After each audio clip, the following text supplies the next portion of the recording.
तपस्या अपने माता पिता के साथ भानपुर गांव में रहती थी। तपस्या बचपन से ही भगवान शिव की भक्ति करती थी। उसका नियम था रोजाना सुबह सुबह शिव मंदिर में जाना और पूरे मंदिर की साफ सफाई करके शिवलिंग की पूजा करना। तपस्या के पिता किसान थे। एक छोटी सी जमीन पर जो थोड़ा बहुत अनाज उगता उसे बेचकर थोड़े बहुत पैसे कमा लेते थे। तपस्या 12वीं पास थी।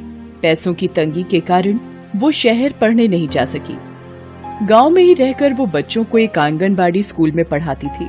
सबसे प्यार से बोलना, बड़ों की इज्जत करना उसके स्वभाव में शामिल था। एक दिन, अरे तपस्या बिटिया, आज बड़ी सुबह सुबह मंदिर की साफ सफाई कर दी। जी पंडित जी, आज स्कूल के बच्चों की परीक्षा का दिन है। थोड़ा जल्दी स्कूल पहुंचना है तो सोचा आज तड़के ही उठ जाऊं। अच्छा पंडित जी, अब मैं चलती हूँ। खुश रह बिटिया, बड़ी प्यारी बच्ची है। भगवान भोलेनाथ की परम भक्त है ये अपनी तपस्या। तपस्या स्कूल पहुंचने के लिए जल्दी में थी। अचानक वो किसी से टकरा जाती है। अरे इतनी जल्दी में कहाँ जा रही हो तपस्या? मेरे सामने से हट जाओ गजेंद्र, वरना मैं पिताजी को बोलकर ठाकुर साहब से तुम्हारी शिकायत लगा दूंगी। अरे तू क्या शिकायत लगवाएगी? तेरी बात ठाकुर साहब मानेंगे तब ना। जाकर देख ले ये भी। गजेंद्र ठाकुर का खास नौकर था। वो तपस्या को हर समय आते जाते तंग करता था। तपस्या इन बातों से बहुत दुखी होती थी। अब उसने अपने पिता को बोल ही दिया, बापू, ये गजेंद्र की हरकतें बढ़ती जा रही हैं। जब देखो राह में रास्ता रोककर परेशान करता है। तू परेशान मत हो बेटा, मैं अभी ठाकुर के पास जाता हूँ और इस बारे में बात करता हूँ। राम प्रसाद ठाकुर भान सिंह के पास जाता है और गजेंद्र की सारी बात बताता है। एक बात बोलूं राम प्रसाद, अपनी बेटी को घर में रख। इधर उधर गांव में मास्टरनी बनी घूमती रहती है। लड़कियों का घर में रहना ही शोभा देता है, समझा के? बेचारा राम प्रसाद एक गरीब किसान था। ज्यादा कुछ बोल नहीं सकता था। ठाकुर से गांव में सब डरते थे। वो चुपचाप वहां से चला जाता है।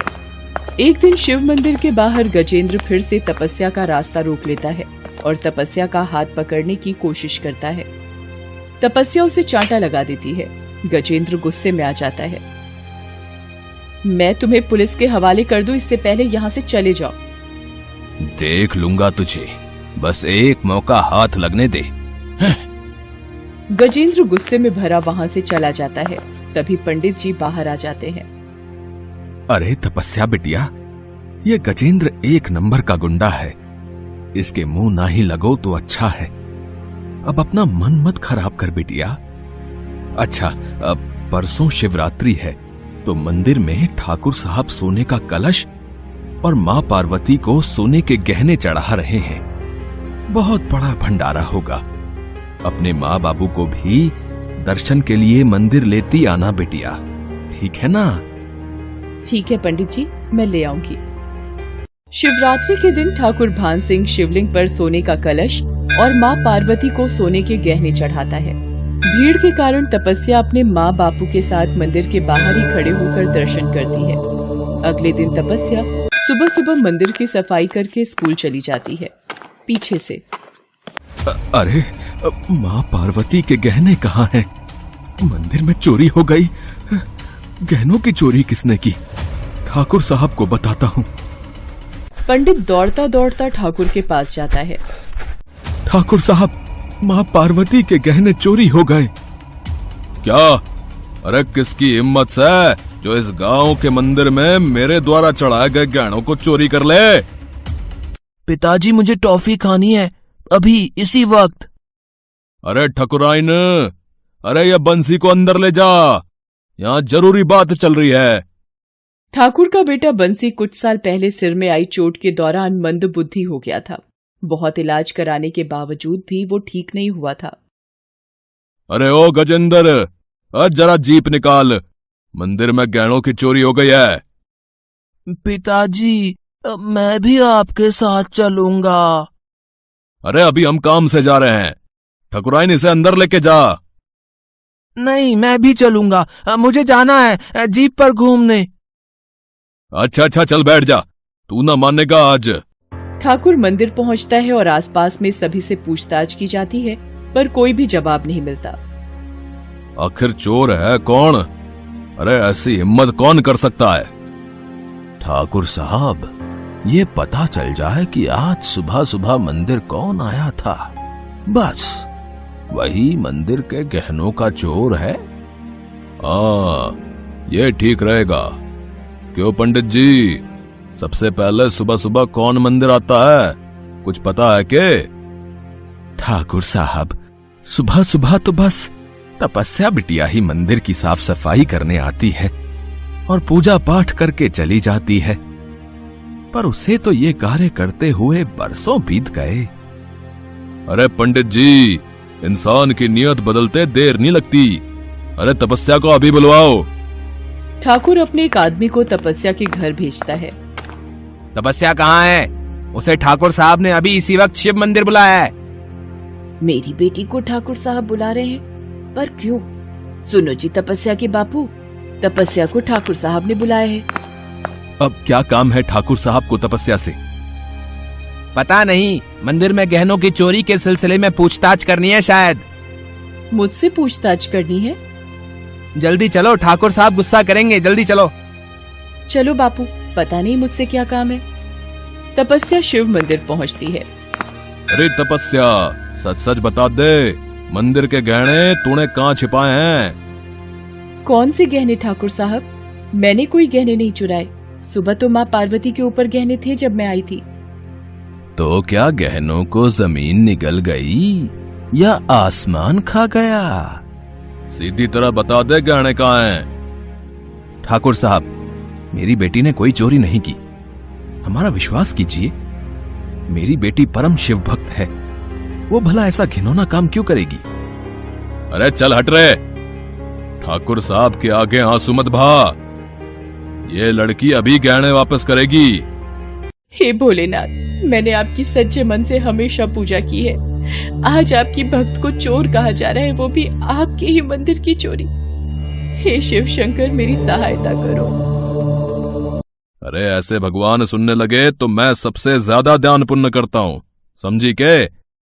मेरे बंसी के लिए कितने इलाज किए और कब से इस शिव मंदिर में दान कर रहा हूं, मेरी तो आज तक नहीं सुनी। मेरा इकलौता बेटा बंसी इतने सालों से ठीक नहीं हुआ। क्या तेरे शिव शंकर तेरी ज्यादा सुनते हैं के? हैं? तो बोल उन्हें मेरे बंसी को ठीक कर दें। क्या है उनमें इतनी शक्ति है जो तेरी सुन लेंगे और गहनों के चोर का पता चल जाएगा? बात कर रही है। तभी तपस्या को बंसी के हाथ में एक चूड़ी दिखाई देती है जो माँ पार्वती को चढ़ाई गई थी। ठाकुर साहब, आपके बेटे बंसी के हाथ में कुछ है। माँ पार्वती को चढ़ाई गई चूड़ी? रे बंसी, ये तेरे हाथ में कैसे आई रे? वो आज सुबह गजेंद्र के हाथ से गिर गई थी, मैंने उठा ली। ये झूठ बोल रहा है ठाकुर साहब। बंसी ने कहीं और से ले ली होगी। आप इस पागल की बातों पर विश्वास मत कीजिए ठाकुर साहब। रे तूने मेरे बेटे को पागल बोला, मैं तुझे जान से मार दूंगा। मंदिर के गहनों की चोरी तूने की है। मैंने तुझे अपने घर में पनाह दी, नौकरी दी, तू मेरी ही थाली में छेद कर रहा है। बता, तूने गहने क्यों चुराए, बता। मैं इस तपस्या से अपने थप्पड़ का बदला लेना चाहता था, इसलिए मैंने मंदिर के गहनों की चोरी की। तू मेरी आंखों के सामने से इसी वक्त चला जा, वरना मुझसे बुरा कोई नहीं होगा। गजेंद्र तिलमिलाता हुआ वहां से चला जाता है। मंदिर के गहनों का असली चोर मिल गया था। तपस्या बिटिया, मैंने तेरी शिव पूजा की शक्ति देखी है मेरी बेटी। मेरे बेटे को ठीक करने के लिए भी एक बार अपने भगवान शंकर को विनती कर दे। ठाकुर साहब, एक बार बंसी से बोलिए कि शिवलिंग के आगे माथा टेके और मन से भोलेनाथ को पुकारे, देखना वो जरूर सुनेंगे। ठाकुर बंसी को शिवलिंग के आगे माथा टेकने को बोलता है और भोलेनाथ को पुकारता है। हे नीलकंठ भोले भंडारी, रे डमरू वाले, मेरी बंसी को ठीक कर दे। मेरी विनती सुन ले रे बाबा अमरनाथ। ठाकुर के साथ साथ सब लोग शिवलिंग के आगे हाथ जोड़कर खड़े थे कि तभी पिताजी क्या हुआ? आप ध्यान मग्न हो गए? मैंने तो कब की पूजा कर भी ली। आपको पता है आज दूसरे गांव के जमींदार आने वाले हैं। रे मेरा बच्चा, अरे तू ठीक हो गया? ए शिव शंभू, ए भोलेनाथ, अरे आपकी महिमा अपरंपार है। आज ये सब तपस्या बेटी तेरे ही कारण हो पाया है। ये सब मेरे भोलेनाथ की कृपा है। इनसे सच्चे मन से कुछ भी मांगो तो इच्छा पूरी करते हैं। तपस्या बेटिया, मैंने तुझ पर चोरी का गलत इल्जाम लगा दिया, उसके लिए मुझे माफ कर दे मेरी बेटी। ठाकुर साहब, आज आपका बेटा ठीक हो गया, मुझे इसी बात की खुशी है। ठाकुर साहब अब हम चलते हैं। तपस्या की मां भी घर में चिंतित होगी। रे राम प्रसाद, आज तपस्या की भक्ति के कारण मेरे बेटे को जीवन मिला है। मैं चाहता हूं तपस्या मेरे घर की बहू बने। मेरे बंसी की शादी मैं तुम्हारी बेटी तपस्या से करना चाहता हूं। ये सब सुनकर रामप्रसाद की आंखों में खुशी के आंसू आ जाते हैं। घर जाकर वो सारी बात तपस्या की मां को बताता है और कुछ दिनों बाद शिव मंदिर में तपस्या और बंसी की शादी हो जाती है। गजेंद्र को अपने किए की सजा मिल जाती है। मंदिर के सारे गहने वापस मिल जाते हैं। तपस्या की शिव पूजा सफल हो जाती है और शादी के बाद बंसी और तपस्या खुशी खुशी रहने लगते हैं। ठाकुर भी अपने बेटे को सही सलामत देखकर खुश हो जाता है और उस दिन से ठाकुर का स्वभाव भी सब गांव वालों के लिए अच्छा हो जाता है। तपस्या के माँ बापू भी अपनी बेटी का घर बसा देखकर शिव जी को धन्यवाद देते हैं।